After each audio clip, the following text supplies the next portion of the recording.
Hello gentlemen, hope you're well. In this video we're going to take a look at BSC, see if it is really a dead chain or if it's dying off. For me personally, I've always been on BSC.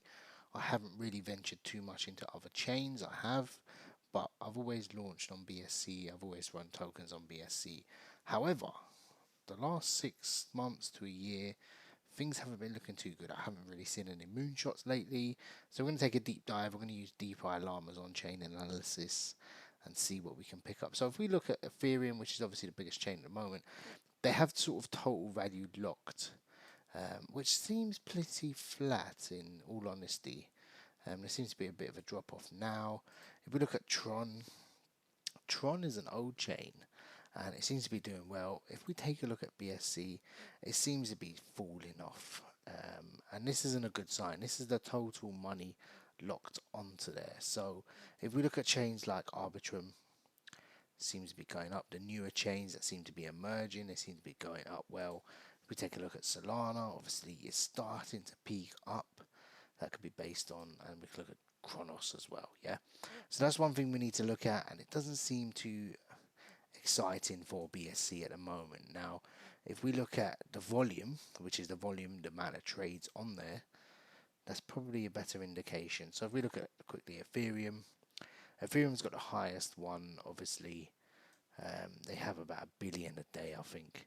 This is weekends where the volume drops off, but you can kind of say they've got about 1 billion volume, and it seems pretty steady. In all honesty, these are like, I think that was like the Pepe peak where everything was going mad and then it sort of dropped off. So you get these little peaks where these large moonshots come up, and obviously Pepe's one was crazy. Is there a peak coming up? I don't know, but in terms of other chains, looking at BSC, there's nothing really exciting about it. It's very flat. I mean, trading volume on it is pretty low. Even if we look at just PancakeSwap, which is the main DEX, there's not much trading on there. And when there is, excuse me, it's very, very much swapping stable coins. I mean, we can look at PancakeSwap info, and it will tell us a lot about what is actually being swapped on there. And this is the trading volume, 100 million. There's not really too much traded on there. I mean, some of these are scam tokens, but it's wrap BNB, it's Tether, it's BUSD. Some of these coins, I mean, they have some volume, but if we click onto it, yeah, it seems to be doing well. Some of these are DEX tokens or Chinese tokens, but there's nothing really standing out. There's nothing really, the ordinary tokens don't really seem to be going anywhere in the grand scheme of things. And there are tokens and chains that are emerging quite fast. And really and truly, if we go back 2 years, a lot of the tokens were either on BSC for the low gas fees or Ethereum. They were the choices you had. Now it's very much, look, if you want the ETH, if you want to make and trade ETH, use Arbitrum. If you don't want to pay the fees, use Polygon, so buy Matic instead. We've got Pulse popping up as well, Solana. There's other chains like Stacks which are building as DeFi type.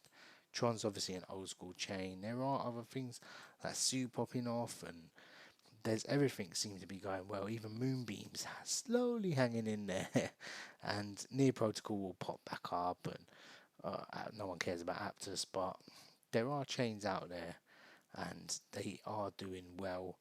They are giving more than BSC. BSC feels a bit sluggish, like it's not the cheapest anymore, it's not the most efficient. No one really cares about BNB.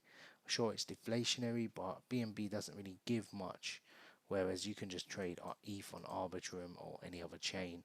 So time will tell over the next 6 months what will happen. But this is sort of my thoughts and my analysis.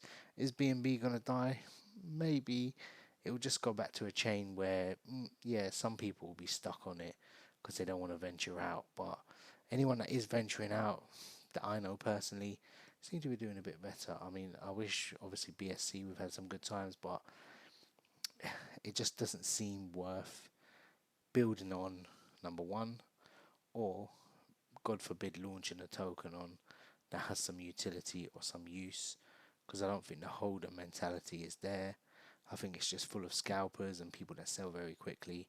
because there's a saturation of projects in comparison to the amount of investors. So there's a ton of people on there launching, but the people are spread so thinly. There's no one around to actually take, moon a project, or hold a project, or buy the floor.